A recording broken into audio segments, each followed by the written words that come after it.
오늘 우리에게 주신 하나님의 말씀, 우리가 함께 나눌 말씀은 시편 16강, 시편 16편 1절에서 11절 말씀입니다. 시편 16편 1절에서 11절 말씀 제가 봉독해 드리도록 하겠습니다. 하나님이여 나를 지켜주소서. 내가 주께 피하나이다. 내가 여호와께 아뢰되 주는 나의 주님이시오니 주 밖에는 나의 복이 없다 하였나이다. 땅에 있는 성도들은 존귀한 자들이니 나의 모든 즐거움이 그들에게 있도다. 다른 신에게 예물을 드리는 자는 괴로움이 더할 것이라. 나는 그들이 드리는 피의 전제를 드리지 아니하며 내 입술로 그 이름도 부르지 아니하리로다. 여호와는 나의 사업과 나의 잔의 소득이시니 나의 분깃을 지키시나이다. 내게 줄로 저어준 구역은 아름다운 곳에 있으며 나의 기업이 실로 아름답도다. 나를 훈계하신 여호와를 송축할지라. 밤마다 내 양심이 나를 교훈하도다. 내가 여호와를 항상 내 앞에 모시며 그가 나의 오른쪽에 계심으로 내가 흔들리지 아니하리로다. 이러므로 나의 마음이 기쁘고 나의 영도 즐거워하며 내 육체도 안전히 살리니 이는 주께서 내 영혼을 수월에 버리지 아니하시며 주의 거룩한 자를 멸망시키지 않으실 것임이니이다. 주께서 생명의 길을 내게 보이시리니 주의 앞에는 충만한 기쁨이 있고 주의 오른쪽에는 영원한 즐거움이 있나이다. 아멘. 오늘 본문 말씀을 주 밖에는 나의 복이 없다라는 제목으로 함께 말씀을 나누도록 하겠습니다. 오늘 본문 말씀을 저희들 크게 두 단락으로 나눠서 보고자 합니다. 첫 번째 단락은 1절에서 4절로 그리스도인들은 무엇을 알고 무엇을 믿고 무엇을 고백하는 삶을 사나요? 키워드는 여호와, 주님, 복, 성도, 다른 신입니다. 자, 우선 그리스도인들은 무엇을 알고 있습니까? 무슨 지혜를 가지고 있을까요? 바로 1절과 2절입니다. 하나님이여 나를 지켜주소서. 내가 주께 피하나이다. 내가 여호와께 아뢰되 주는 나의 주님이시오니 주 밖에는 나의 복이 없다 하였나이다. 첫 번째 우리가 아는 것은 무엇이냐면 하나님이 나를 지켜주시는 분이란 것입니다. 완전한 보호는 우리가 안전하게 거할 곳은 오직 하나님 외에는 제공해 줄 수 없어요.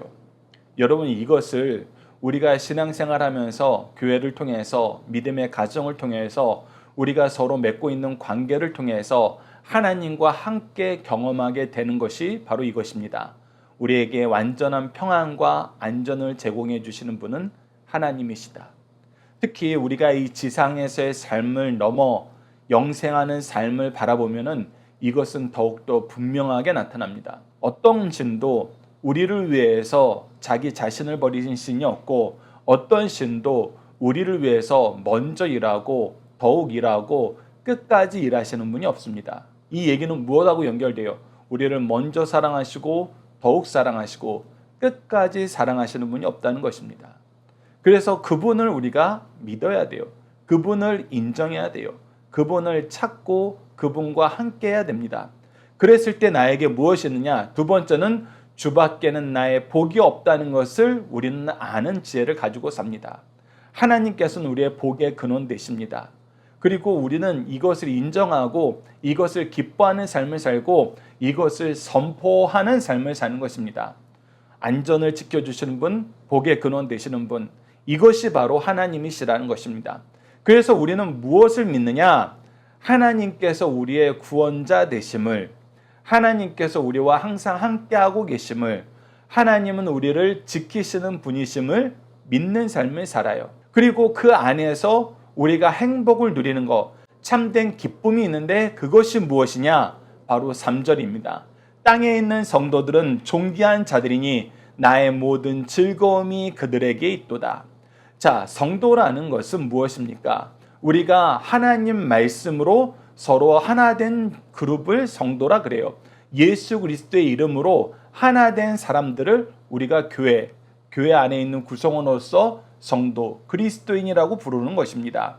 물론 여기서는 크리스찬보다는 세인트라고 해가지고 거룩한 민족들이라는 표현을 가지고 있지만 이 또한 다르지 않습니다. 하나님의 부르심을 기뻐하고 그의 은혜 안에 사는 것을 기뻐하는 사람들, 그의 은혜가 아니면 살 수 없음을 고백하는 사람들, 그의 은혜가 아니면 살 수 없다고 고백하는 것이 바로 1절과 2절이었어요. 나의 모든 구원은, 나의 모든 복은 오직 여호와께 있습니다. 우리 주 예수 그리스도에게 있습니다. 성령님을 통해서 내가 이것을 누림을 고백합니다. 감사합니다. 즐거워합니다. 선포합니다. 그래서 그 관계가 나에게 가장 좋다는 거예요. 이 관계가 가장 좋은 이유는 무엇입니까? 성도들이 나에게 기쁨이 되는 이유는 무엇이에요? 바로 내가 영적인 부모를 통해서 영생의 말씀을 깨닫고 예수 그리스도를 믿는 믿음으로 나아가 영생하는 은혜를 받았기 때문입니다. 이 세상을 이기는 승리하는 삶을 살 수 있기 때문이에요. 또한 하나님께서 나에게 기업으로 주시는 자녀들이 있는데 특히 영적 자녀들이 있습니다. 나를 통해서 교회 나오게 되고 나를 통해서 말씀을 배우게 되고 나를 통해서 그 축복의 역사를 경험하게 되는 아이들, 바로 내 자녀들, 내 자식들, 이 영적인 자녀들이, 제자들이 바로 나에게 가장 큰 즐거움이란 것입니다. 내가 부모님을 공경하는 이유는 무엇입니까? 부모님이 나에게 하나님이 주신 축복의 통로라는 걸 인정할 때 그때 정말 우리가 부모님으로 인하여 기뻐함을 누리게 되고 하나님의 복을 누리게 돼요. 동시에 내가 축복의 통로가 되어서 하나님이 나에게 주신 기업, 열매로서 자녀를 낳게 되었을 때 그것이 바로 성령의 열매를 우리에게 더하시고 성령의 능력 우리에게 더하신 이유예요. 그래서 우리가 영혼을 살리는 것, 우리가 제자를 양육하는 것, 영적 자녀를 많이 품는 것, 성경은 끊임없이 우리에게 이것을 가르쳐 줍니다. 그래서 자녀들을 대하는 것, 자녀들을 우리가 양육하는 것에 대해서 성경이 얼마나 잘 가르치고 있고 중요하게 여기는지는 우리가 주일 예배를 통해서 믿음의 명문가를 이루는 걸 통해서 잠언 말씀을 통해서 다시금 확인하고 있습니다. 여러분들께서도 주일 설교 내용을 다시 한번 확인하시면서 이 놀라운 성도의 기쁨이 무엇인지, 우리가 성도로서 영적인 부모가 되고 영적인 제자가 된다는 것이 얼마나 즐거운 일인지, 이것보다 이 세상에서 더 즐겁고 더 좋은 관계는 없다는 것을 우리가 깨달아야 됩니다. 경험해야 됩니다. 더 나아가서 나의 육적인 자녀가, 나의 육적인 부모가 나의 영적인 부모가 되고 나의 축복의 통로가 되고 나로 인하여 예수 그리스도의 이름을 믿게 되는 나의 제자가 되고 나의 복이, 나의 기업이 된다는 것, 나의 즐거움이 된다는 것, 이것보다 더 좋은 것은 없다는 것입니다. 그래서 3절 말씀은 우리에게 주는 교훈이 굉장히 커요. 땅에 있는 성도는 존귀한 자들이니 나의 모든 즐거움이 그들에게 있도다. 우리는 무엇을 고백해요? 교회에서 예수 그리스도의 이름으로 하나님의 구속사로 성령님의 은총 속에서 우리가 하나 된 거 너무나 감사합니다. 이것이 우리에게 가장 큰 즐거움입니다. 이것이 우리 삶의 가장 큰 의미입니다. 이것을 고백하는 사람들이 참으로 복된 사람들, 참된 그리스도인이란 거예요. 그러면서 우리 공동체가, 우리 믿음의 공동체가 무엇하는 삶을 살아요? 바로 4절과 같은 삶을 사는 것입니다.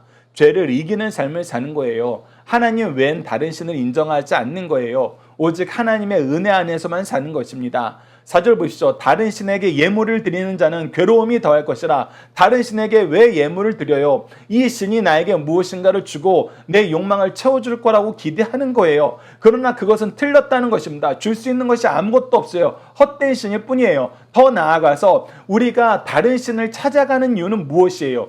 하나님께서 하지 말라라는 걸 하고 싶은 거거든요. 하나님이 금지한 것을 내가 하고 싶다는 거예요. 그러나 그것은 우리가 다른 신을 찾을 이유가 아니라 회개해야 될 이유라는 거예요. 그래서 우리는 어떤 삶을 사냐? 다른 신에게 예물을 드리는 자는 괴로움이 더할 것이라. 결국은 아무것도 없어요. 괴로움만 더하는 거예요. 나는 그들이 드리는 피의 전제를 드리지 아니하며, 특히 여기서 말하는 피의 전제는 무엇이냐? 네가 원하는 것을 이루려면 네 자식을 바쳐라 라고 했을 때, 구약에서도 이방 우상을 섬기는 자들이 자기 자식들까지 이방 우상의 제물로 바치는 것을 우리가 볼 수 있었어요. 이것은 완전히 틀린 것입니다. 우리 자녀들은 하나님께서 우리에게 복으로 주신 기업이에요. 우리의 즐거움이에요. 우리의 모든 기쁨이 그들에게 있어요. 그런데 그것을, 하나님이 주신 그 기쁨을, 하나님이 주신 믿음의 열매를, 하나님이 주신 이 놀라운 축복의 역사를 우리가 이방 우상신에게 버리는 거예요. 이방 우상신을 위해서 이것을 포기하는 것입니다. 가장 어리석은 거예요. 가장 처참한 인생이 되는 것입니다. 그리고 뭐예요? 내 입술로 그 이름도 부르지 아니하리다. 그 이름을 부르는 것 자체가 가증스러운 거예요. 우리가 하나님 외에 다른 신을 믿는다는 것은, 다른 것을 의지한다는 것은 하나님이 나의 복의 근원 되시고 하나님만이 나의 구원이 되신다는 걸 인정하지 않고 다른 것을 내가 하나님 자리에 둔다는 것은, 그것은 너무나 비참한 상황이란 것입니다. 그래서 우리는 절대 그것을 하지 않아요. 절대 다른 신을 인정하지 않습니다. 절대 다른 기준으로 살지 않아요. 오직 하나님의 기준으로 하나님께 예배하는 삶을 삽니다. 그것이 우리가 고백하는 삶이에요. 그래서 우리가 고백하는 것은 성도가 우리의 기쁨이 됩니다. 하나님이 우리에게 주신 이 관계가 가장 중요합니다. 동시에 뭐예요? 하나님과의 관계가 망가지는 것은 저는 어떤 것도 하지 않습니다. 바로 다니엘과 세 친구가 보여줬던 관계예요. 하나님과의 관계가 나에겐 가장 중요합니다. 그래서 내가 이방 우상에 드리는 왕의 진미를 통해서 내 몸을 더럽히지 않겠습니다. 오직 예배의 대상은 하나님입니다. 내가 이방 우상에게 제사 드리고 진미를 먹을 바에는 우리가 물과 야채만 먹으면서 우리끼리 하나님께 예배드리는 삶을 살겠습니다. 그것이 6장에서 왕 외에는 어떤 신에게, 어떤 사람에게 기도하지 말라, 기도하면은 사자굴에 던져 죽게 될 것이라는 그 왕령이 선포되었어도 다니엘은 담대하게 하루에 3번씩 정한 시간, 정한 장소, 정한 순서를 따라 그가 기도했던 이유입니다. 왜? 그 법령보다 하나님과의 관계가 더 중요하니까. 이것을 여러분들 꼭 기억해 주시기 바랍니다. 자, 함께 묵상할 말씀을 통해서 이 내용을 좀 더 보도록 하겠습니다. 출애굽기 20장 2절을 보시죠. 나는 너를 애굽 땅 종되었던 집에서 인도해낸 내 하나님 여호와느니라. 즉 우리의 구원의 하나님 되신다는 것입니다. 베드로전서 1장 12절 보시죠. 이 섬긴 바가 자기를 위한 것이 아니요 너희를 위한 것임이 계시로 알게 되었으니 이것은 하늘로부터 보내신 성령을 힘입어 복음을 전하는 자들로 이제 너희에게 알리신 것이요 천사들도 살펴보기를 원하는 것입니다. 즉 구원은 오직 예수 그리스도를 통해서 이루어지고 예수 그리스도의 말로, 그 이름이야말로, 그 이름을 힘입는 거야말로 우리의 복의 근원이다. 우리에게 가장 큰 복이다. 이것을 성경은 끊임없이 우리에게 가르쳐주고 있어요.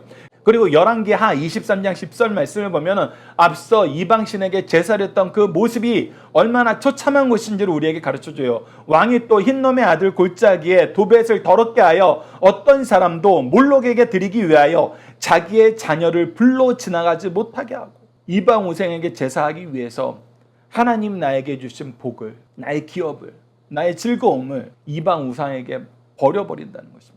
이처럼 악한 일은 영적인 리더라면, 하나님의 의를 위해서 세워진 왕이라면, 하나님의 축복의 통로가 되는 리더라면 당연히 이것은 금지시키고 이것은 주의 줘야 된다는 것입니다.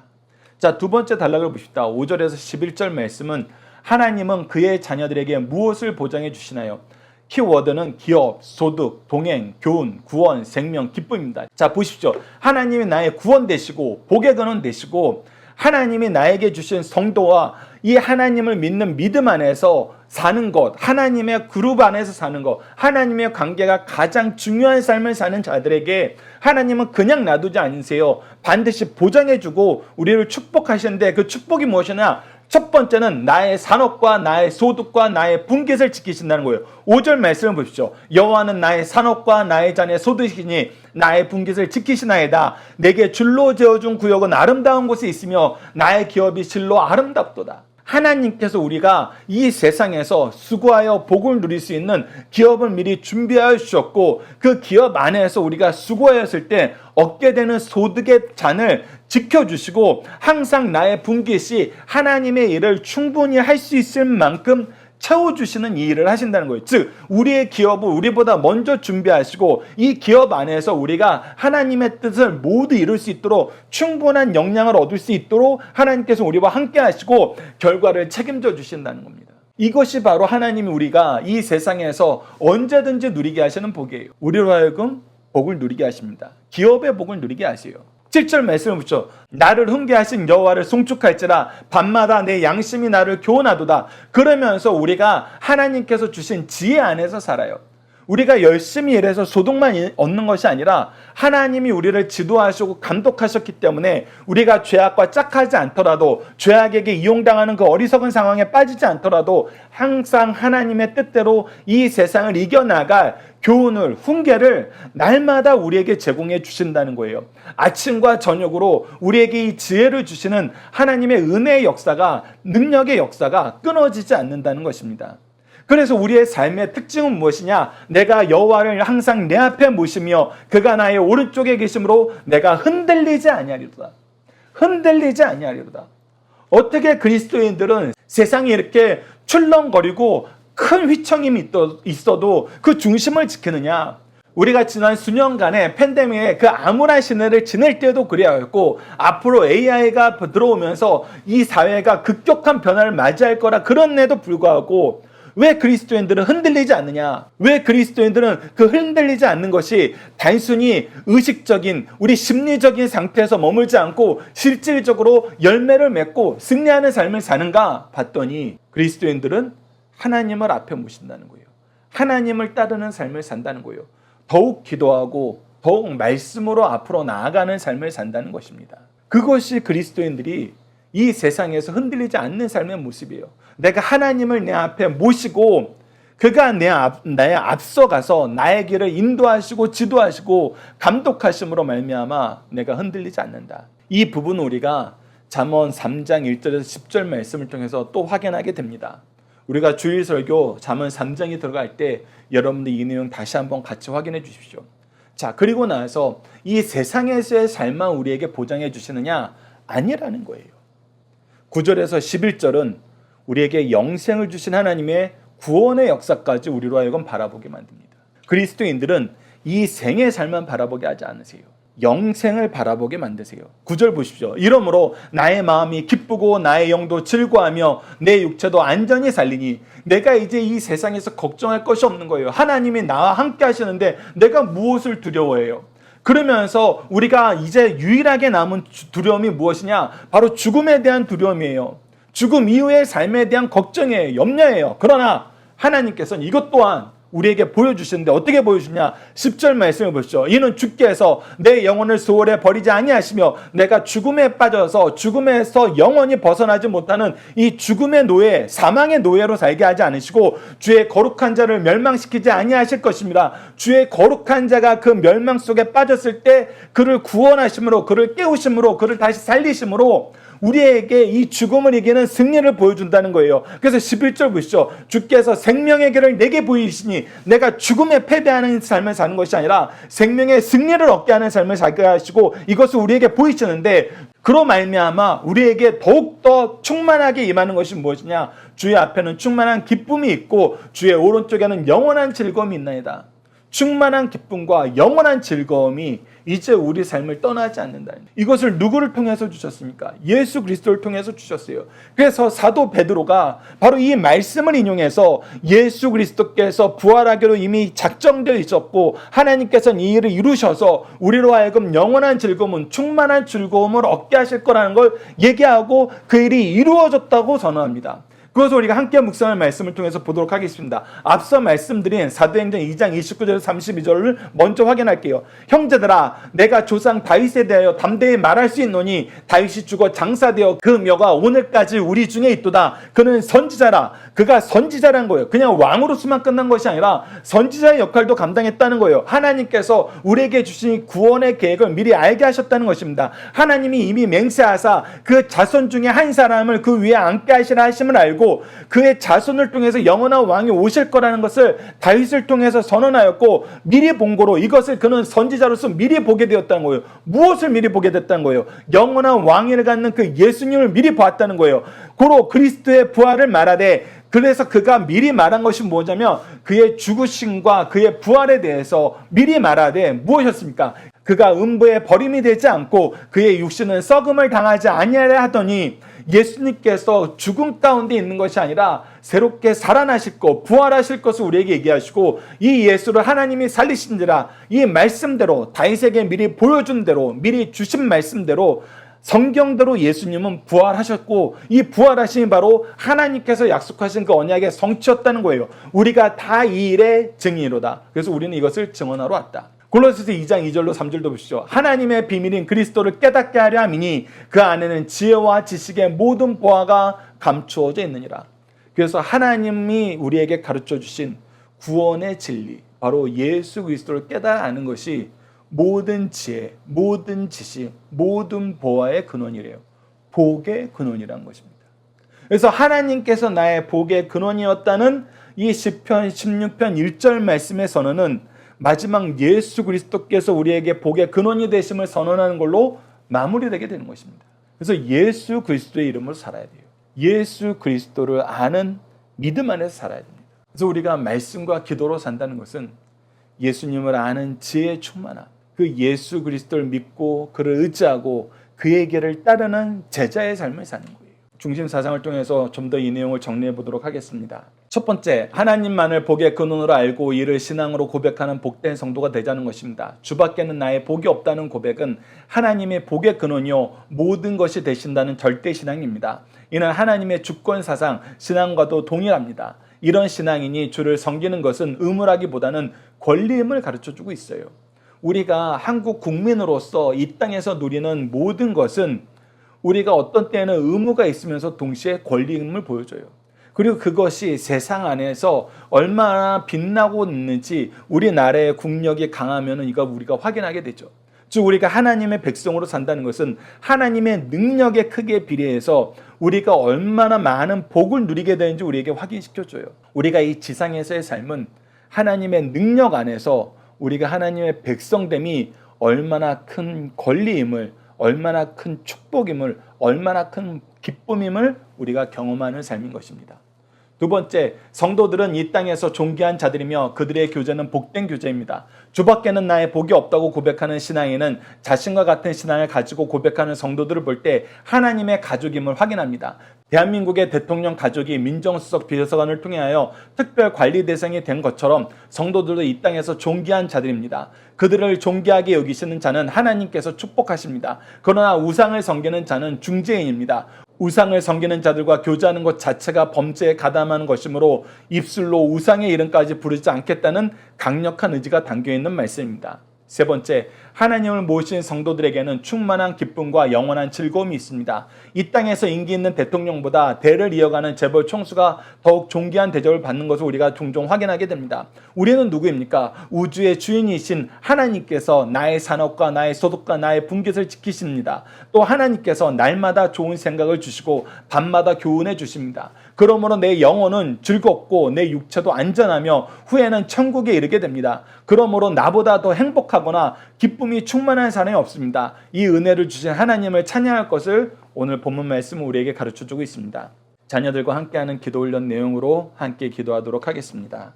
우리의 창조주 되시고 구원주 되시고 복의 근원 되시는 하나님, 하나님을 믿는 믿음 안에서 교회를 통해서 하나님을 섬기는 기쁨, 성도를 통한 사랑의 기쁨을 누리게 하심을 감사합니다. 이렇게 하나님을 믿는 믿음의 즐거움을 풍성히 누리고 믿을 수 있도록 말씀과 교회를 허락해 주셨는데 믿음의 기초인 하나님의 말씀을 믿음의 증거인 교회와 성도를 떠나 믿음 없는 자처럼 살려 함을 용서해 주소서. 하나님이 주신 기업을 통해서 복을 누리며 복을 나누는 삶을 살게 하시고 하나님의 교훈을 받아 방황하지 않고 표대를 향하여 전진하게 하시고 흔들리지 않는 신앙 안에서 그리스도를 통해 누리게 되는 구속의 은혜가 우리 인생에 충만하게 하소서. 그리하여 하나님 나라를 바라보며 충만한 기쁨과 영원한 생명을 나누는 삶을 살도록 도와주소서. 예수님 이름으로 기도드립니다. 아멘. 오늘 여러분들에게 부탁하고 싶은 합심기도 내용은 하나님이 주시는 생명의 길, 기쁨의 길, 영생의 길을 기뻐하며 사모하는 자녀들을 배출하도록 함께 기도해 주시길 부탁드립니다.